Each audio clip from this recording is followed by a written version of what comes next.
is a battlefront. A battlefront like no other in the long history of mankind's wars. This is an air front.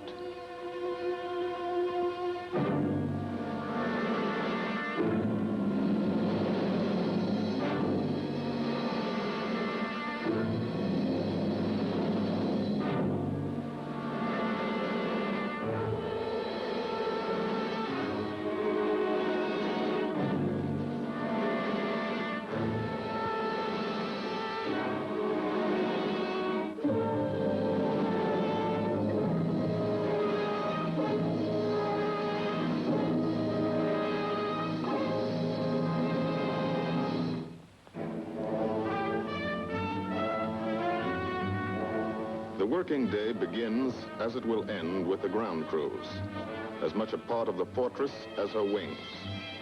If you're a mechanic, you've got your own bomber. You get attached to it. But you know when your ship goes out on a mission, you may never see it again. So you do your work as well as it can be done, perfectly. Because you wouldn't want anything to go wrong that would be your fault.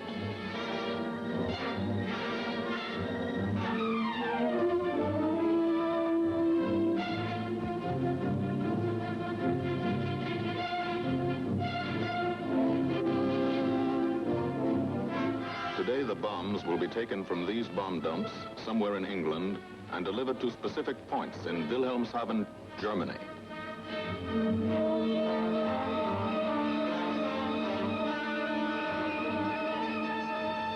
To deliver them is the job of the 8th Bomber Command, just a hauling job, yet one of the most difficult and complicated of military operations.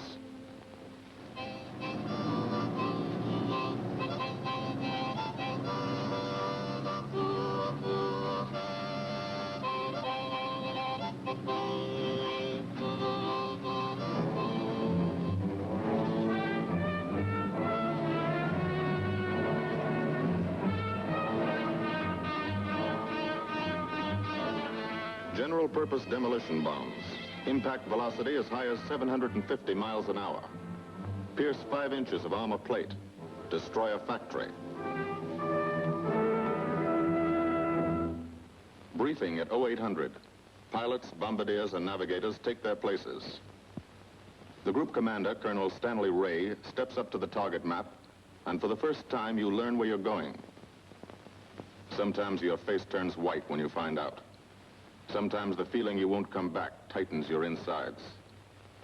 Not so long ago, you were sitting like this in a college or high school classroom, not listening too hard, perhaps even a little sleepy. But you listen here. And as you listen, you don't have time to think of yourself. Fear fades. You concentrate on the mission. Type of formation, assembly point, 0 hour, route to target, weather, enemy fighters, enemy flak. Route back home. If forced down in enemy territory, destroy equipment. If taken prisoner, give no information. Name, rank, and serial number. That's all.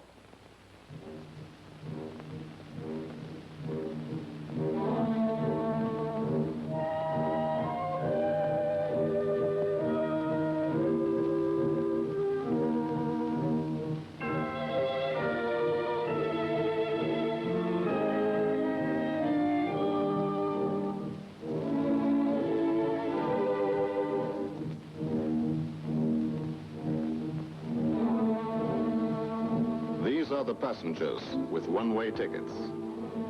And this is the crew of the Memphis Belle, 324th Squadron, 91st Heavy Bombardment Group. Just one plane and one crew in one squadron, in one group, of one wing, of one Air Force, out of 15 United States Army Air Forces. Well, fellas, we've never had an easy ride over there yet. And today won't be any different. No escort except unfriendly. So keep your eyes peeled. Don't get excited and yell when you're talking on the intercom. Save your ammunition and make your shots count. And let me know what goes on back there, Quinlan. Yes, sir. Stay on the ball, gang, and she'll bring us back like she's always done. Okay? Let's go.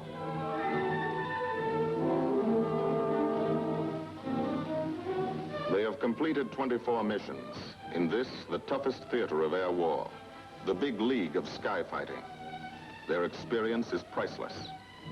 And so, if the Memphis Belle comes back this afternoon, they will be sent to bring the vital lessons they have learned to thousands of air crew men in training at home.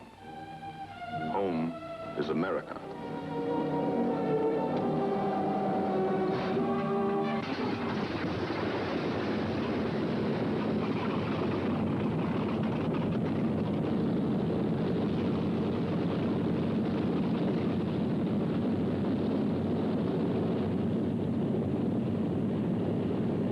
This is a battlefront, like no other in this or any war. No monster armies, no booming cannon. Only the roaring engine sound of the bombers pounding through the quiet English countryside. This is an air front.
Of the Memphis Belle leave the soil of England for the 25th time. The friendly soil of England, with its ordered farms and rural hamlets, its country estates surrounded by formal gardens and well-kept parks. The England these Americans knew only from the classics they had to read in school. The England of the towns and cities, whose people have defended their island's freedom for over 1,000 years. But today, their countryside has changed. Today, their island has been converted into a gigantic bomber field, a super aircraft carrier anchored off the shores of Fortress Europe, with hangars and machine shops, with hundreds of dispersal points, perimeter tracks, and concrete runways. This is England in its 5th year of war. And this is the new battlefront, the air front, from which we seek out the enemy. Not his infantry or his artillery, not his panzer divisions, but the greater menace, the industrial heart of his nation, the foundation on which the Nazi Empire and its armies stand, the power behind the German lust for conquest. The steel mills and refineries, shipyards and submarine pens, factories and munitions plants, pinpoints on the map of Europe which mean rubber, guns, ball bearings, shells, engines, planes, tanks, targets. Targets to be destroyed. And these are the destroyers, each with a belly full of bombs, and 10 men like the crew of the Memphis Belle. Pilot Captain Robert Morgan, industrial engineer from Asheville, North Carolina. He's flown this ship across the Atlantic. The other pilot, Captain Jim Verinis, business administration student at the University of Connecticut. Radio operator and gunner, Sergeant Bob Hansen, construction worker from Spokane, Washington. Navigator, Captain Chuck Layton, chemistry student at Ohio Wesleyan. Engineer and top turret gunner, Sergeant Harold Locke, from Green Bay, Wisconsin. Used to be a stevedore. Besides keeping the Belle in order, he covers the sky above. Tail gunner, Sergeant John Quinlan of Yonkers, New York. Clerked for a carpet company, but he quit December 8th, 1941. Ball turret gunner, Sergeant Cecil Scott. Pressman for a rubber company in Rahway, New Jersey. Pilot to crew, 10,000, put on oxygen. They're climbing higher now, 300 feet a minute. The strain on the planes and on the men is mounting. The rest of the crew, Bombardier Captain Vincent Evans, operated a fleet of trucks in Fort Worth, Texas. Waist gunners, on the right, Sergeant Bill Winchell, chemist for a paint company in Chicago. And on the left, Sergeant Tony Nastal, used to repair washing machines in Detroit when he was a kid. Now he's 19 and has 2 Nazi fighters, confirmed.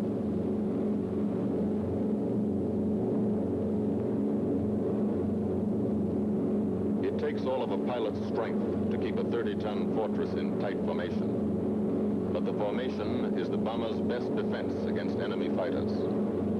The planes are deployed to uncover every gun. Stepped up and down. Echelon to the right and left. Arranged to overcome the danger of gunners firing into friendly ships. Arranged so concentrated cones of fire from the caliber 50 machine guns cover the sky for 1,000 yards in every direction.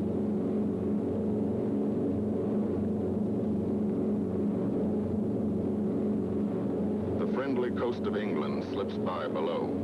It doesn't look like much now, but in a few hours when you come back, if you come back, this will be the most beautiful view in the world. Higher and higher, climbing to reach your best operational altitude, 25,000 feet, 5 miles straight up. So high you can't be seen from the ground with the naked eye.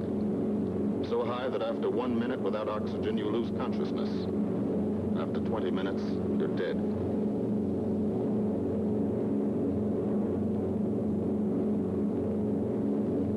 To the target, you go about your routine duties, plot your course, check your equipment, and wait, and think. Higher and colder. Temperature, 40 degrees, below zero. Take off your glove and you lose some fingers. You look out at the strange world beyond, reflections in plexiglass, like nothing you ever saw before, outside of a dream.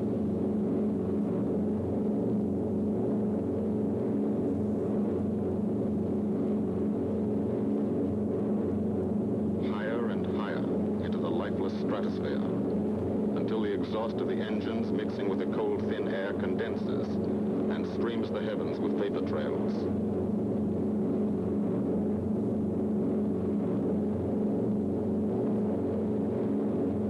To the men in the ships, they're far from beautiful, for they point like beckoning fingers to the formation, signposts in the sky for the enemy to spot us.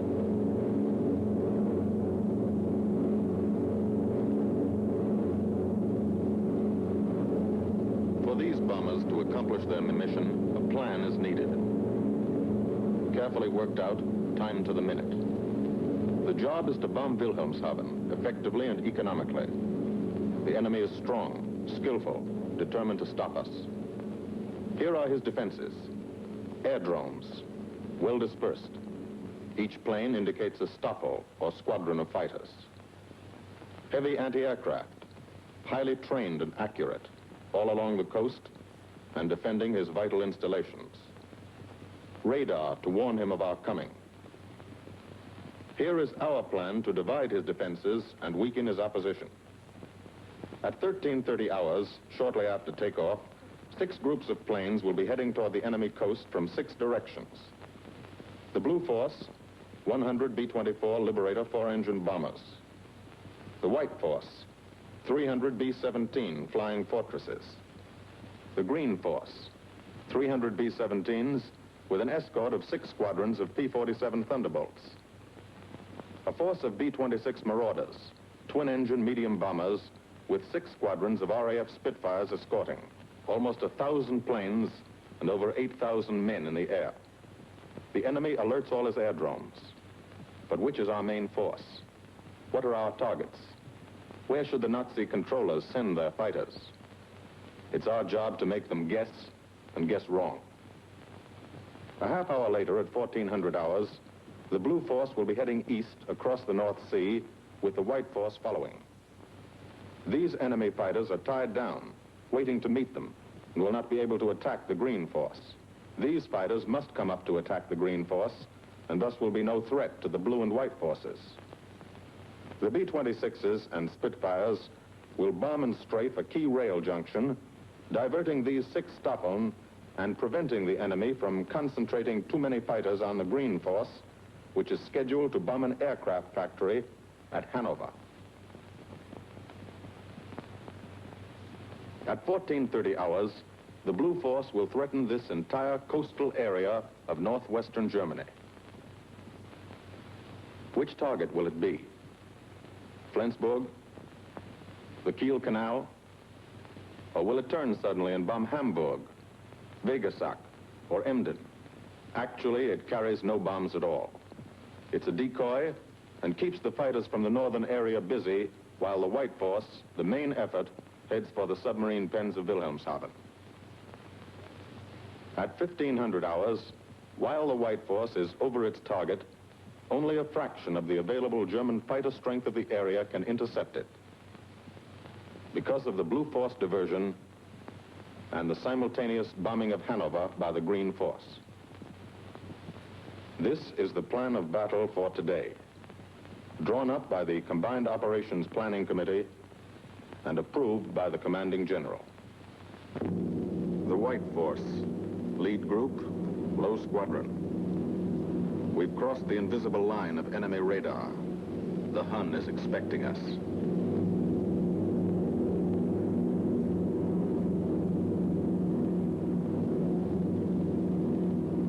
Steel helmets go on. Watchful eyes strain. Tight formations are held tighter still. Tense gunners more alert because here it comes. The enemy. From up here, it looks the same as any other. Houses, roads, green fields, factories, waterways. But they are the houses and fields of those who invade and oppress. They are the factories and roads of the people who twice in one generation have flooded the world with suffering. Suffering in such quantity as the history of the human race has never known. Brought torment and anguish into countless American homes. Gold stars and telegrams from the War Department.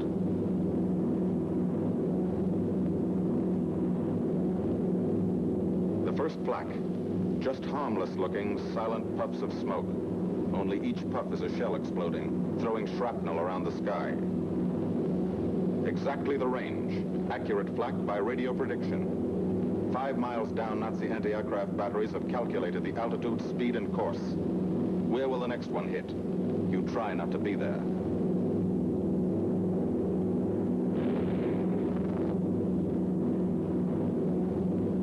The docks and submarine pens of Wilhelmshaven. Approach to the target starts. No smoke screen can protect it.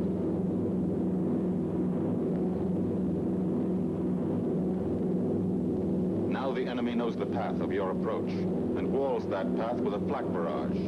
But you fly right through it. Flak so thick you can get out and walk on it.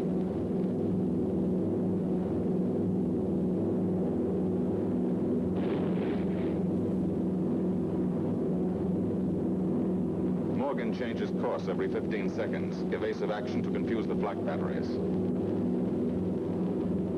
Bomb sights set for correct altitude and speed. Bomb bay doors open. The bombing run begins. Pilot to bombardier. Okay, Vin, you've got it. Now Evans flies the Memphis Belle, controlling it through the bomb site.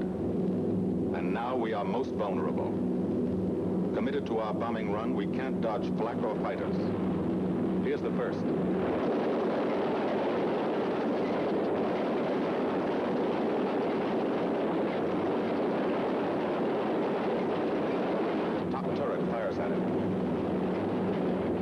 must ignore the battle.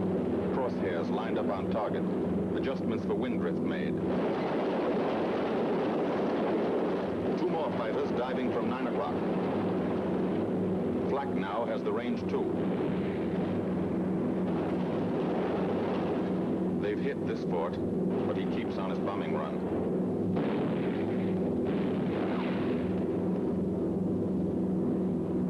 As lead bombardier, Evans's aim must be good. Every other ship in the group will drop its bombs when he drops his. Now, one pointer on the bomb site moves toward another stationary pointer. The instant they touch, bombs will release.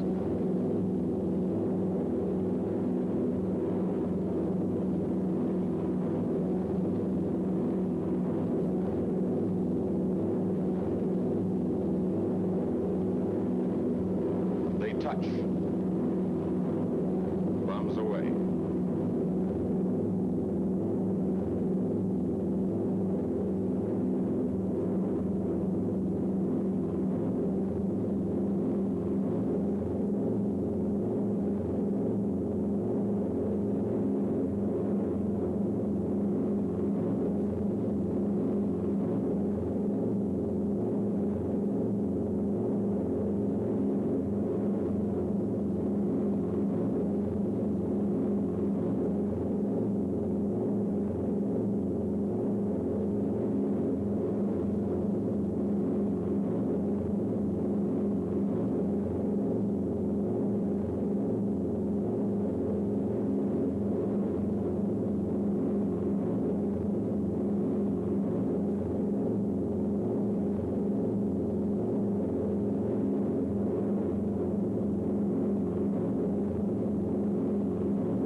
Half of the mission is over, the easy half. Now to get home.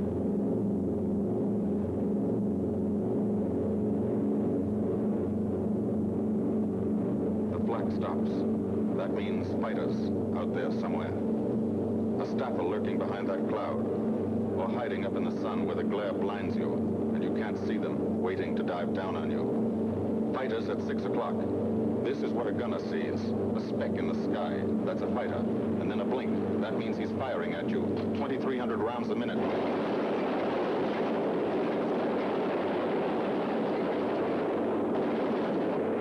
In a running battle, one of the most important instruments is the interphone. There's 4 of them. 1 o'clock high. They're coming around. Watch.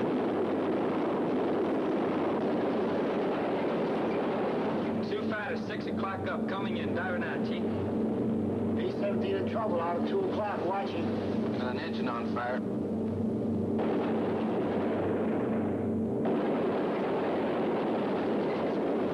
There's 2 more diving through the 94th. 3 planes, 9 o'clock, coming around. Keep your eye on the board. Coming around to 10. Watch them, Chuck. Keep your eyes open. Yeah. They're breaking at 11, breaking at 11. I got him. Coming around underneath at 10 o'clock. I Those see 2 him. at 2 o'clock. Watch him, Scotty. I got my sights on him. Check that B-17, Chuck, 3 o'clock. Motor smoking. Fire at 10:30, coming around. Are those 10:30 up or lower?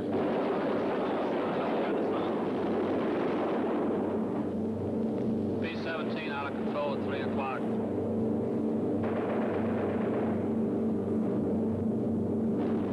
Come on, you guys, get out of that plane. Bail out. There's one. He come out of the bomb bay. Yeah, I see him. There's a tail gunner coming out. Watch out for fighters.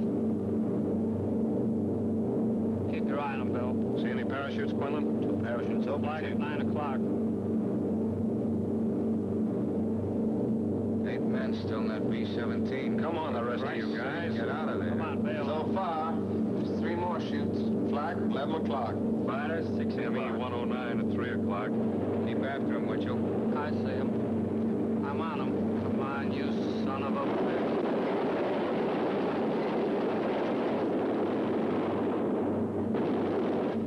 I got him. Confirm that fighter. He got him, Chief. Look, he's bailing out. Damn it, don't yell on that intercom. Fighters, 10 o'clock. Watch those 2 at 12, man. They're coming in. They're coming in, Scotty. Get that ball turret on him. Save the ammunition as much as possible.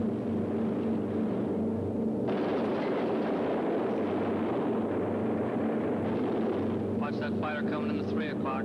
He's coming in a half roll. Pull her up, Chief. Pull her up. Hurry.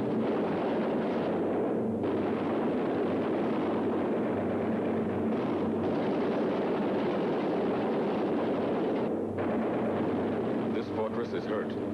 Engine on fire, losing airspeed and altitude. Drifting into the flak, alone and helpless. A straggler. In a minute, Nazi fighters will swarm in like buzzards for the kill. You can watch, but you can't go down to help. You keep your formation.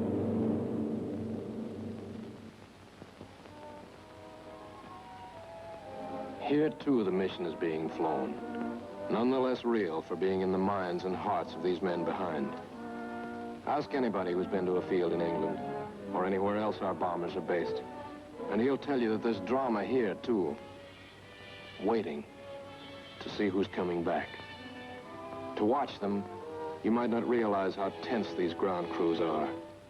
But they are tense, and plenty worried. In Air Force talk, this waiting is known as sweating out the mission. These men know the flight plan. Their watches told them when the bombers were running into enemy flak, when they were over the target, when they left the enemy coast. And now their watches tell them the bombers should be nearing the field. Every ear strains for the first sound of the engines. And then somebody hears them. And somebody sees the first faint specks in the distant sky.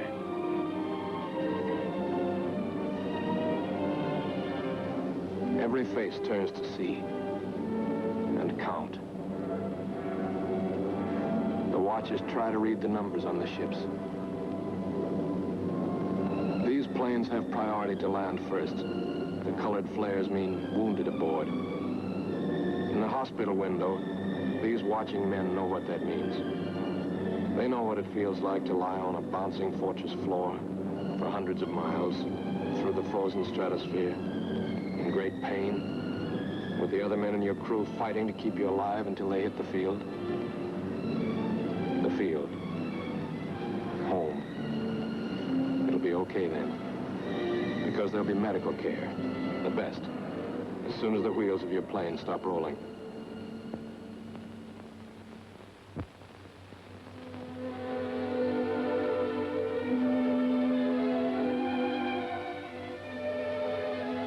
Head wound. Concussion. 20-millimeter cannon shell exploded in his radio compartment. Shock. Internal injuries. He'll be all right, though. Flak burst scattered flying shrapnel. He's full of steel splinters. This pilot's leg is not a pretty sight. Neither are the docks at Wilhelmshaven. These men will all get the Purple Heart. And this man, too, posthumously.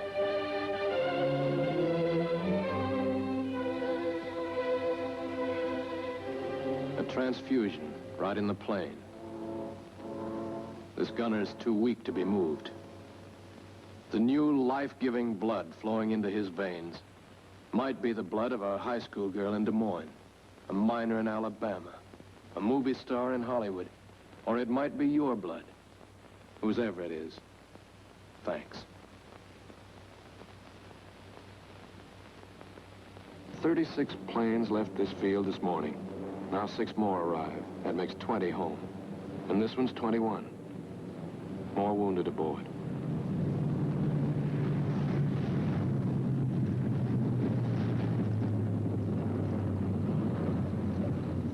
.22, coming in with his left inboard engine dead.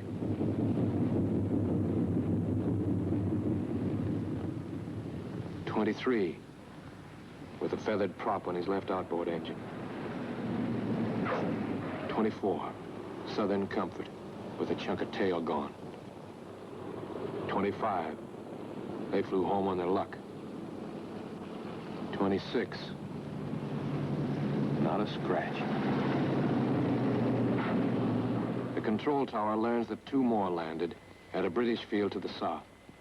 1 a crash landing, crew safe. That makes 28. 29. A rough landing, but her pilot's badly hurt. It's a wonder he brought her back at all. 29 planes back, so far. 29 out of 36. Our losses were heavy, but the enemy's were far heavier. We destroyed a German aircraft factory, a rail junction, submarine pens, docks and harbor installations. That's specific, known damage. But who can tell the number of German torpedoes that will not be fired? The number of our convoys that will get through now? The soldiers' and seamen's lives that will be saved? Or the battles that will be won instead of lost? Because of what these bombers and airmen did today.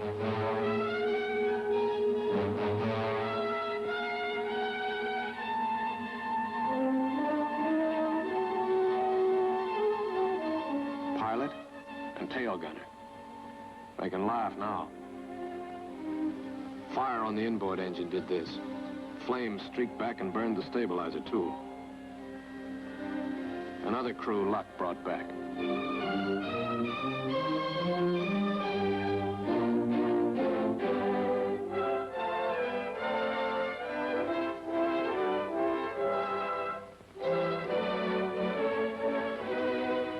Here's old Belle.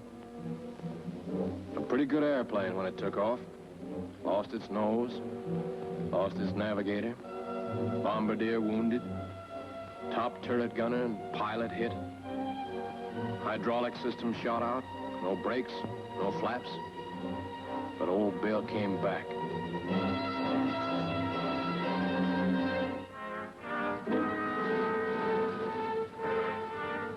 Now, among the returned crew members, talk flows like a river, talking out every detail of the mission.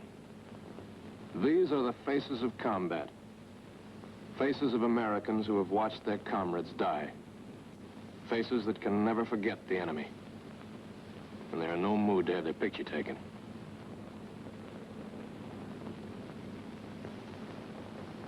In the control tower, Colonel Ray, the group CO, is still watching and waiting. And then he spots the last flight. 3 more planes. And one of them is the ship everyone's been pulling for.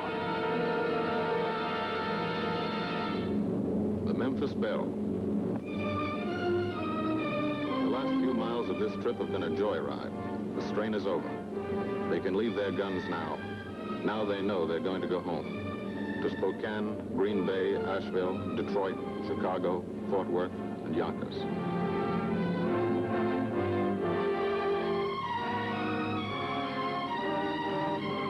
The Belle comes in for her landing. But first Morgan buzzes the field, cuts the grass with the giant fortress. It's against the rules, but this is a special occasion.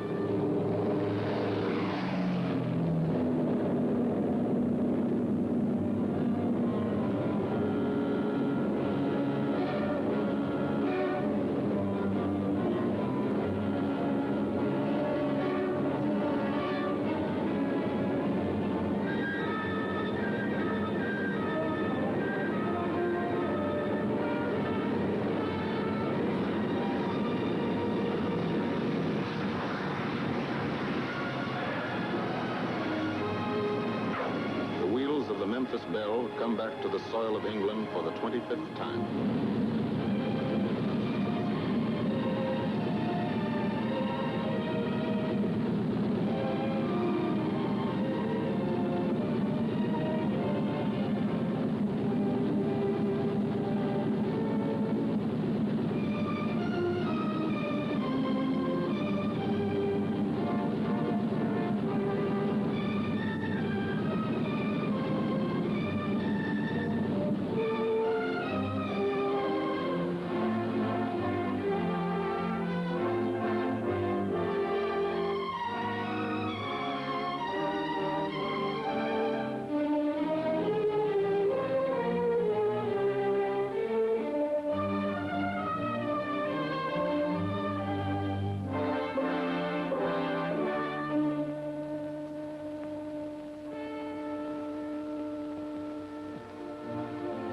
This is a day they will never forget.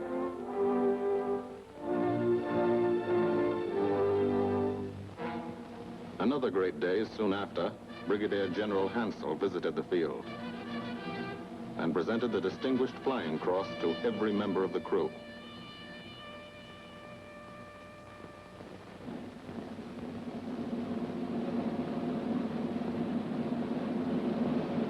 And then there was another day.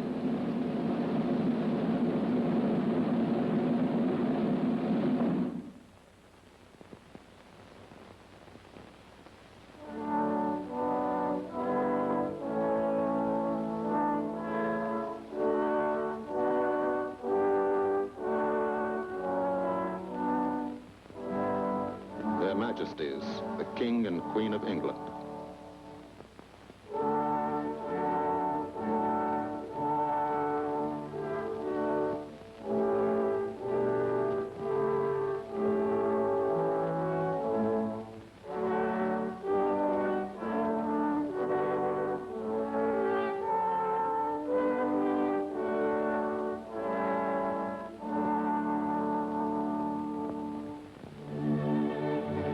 Quinlan never thought anything like this would happen to him when he left Yonkers.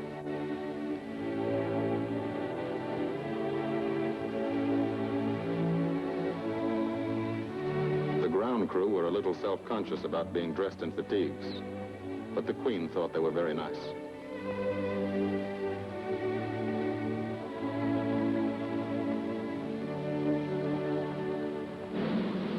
Finally, 2 more visitors came. General Acre, commanding the 8th Air Force, and General Devers, U.S. commander of the European Theater. The Belle crew received them in flying clothes, as General Acre read the order for what he called their 26th and most important mission. Return to America to train new crews and to tell the people what we're doing here.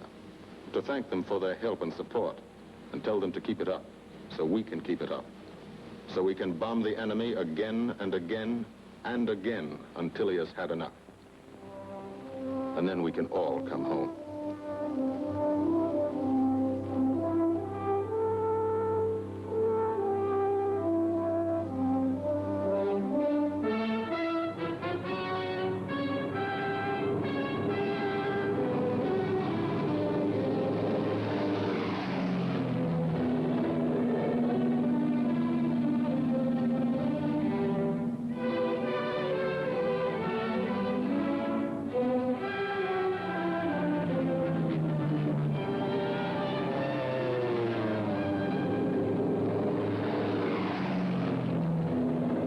The men of the 8th Air Force, who are now flying deep into Germany, bringing destruction to targets almost 1,000 miles from their bases.